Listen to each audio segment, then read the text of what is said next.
మీ గురించి మీరు ఎక్కువగా తెలుసుకోవాలి. రోజు మీరు సత్సంగ్స్ అటెండ్ అవుతూ ఉన్నట్లయితే టీచింగ్స్ మీకు క్లారిటీ ఇస్తూ ఉంటాయి. మీ గురించి మీకు అవగాహన కలిగేటట్టు చేస్తూ ఉంటాయి. తర్వాత మనము ఆత్మ సాక్షాత్కార అనుభవాల్ని మనము టెలిగ్రామ్స్ గ్రూప్లో పోస్ట్ చేస్తూ ఉన్నాము. దాంట్లో జాయిన్ అయ్యి అప్పుడప్పుడు మీరు రోజులో సమయం ఉన్నప్పుడు ఆ ఎక్స్పీరియన్సెస్ చదువుతూ ఉండాలి. వాళ్ళకి ఎలాంటి అనుభవాలు కలిగాయని తెలుసుకుంటూ ఉండాలి. తర్వాత అమ్మ భగవాన్తో మీ బంధము విశ్వాసము పెరుగుతూ ఉండాలి.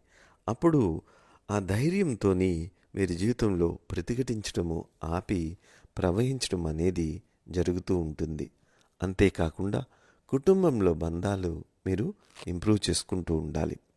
ఇంక చివరిగా మీరు సేవ చేస్తూ ఉన్నప్పుడు మీ హృదయం తెరుచుకుంటూ ఉంటుంది. మీరు అందరినీ యాక్సెప్ట్ చేయడం కూడా సాధ్యమవుతూ ఉంటుంది.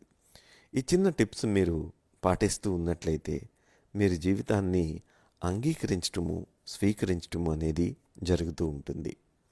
ఇప్పుడు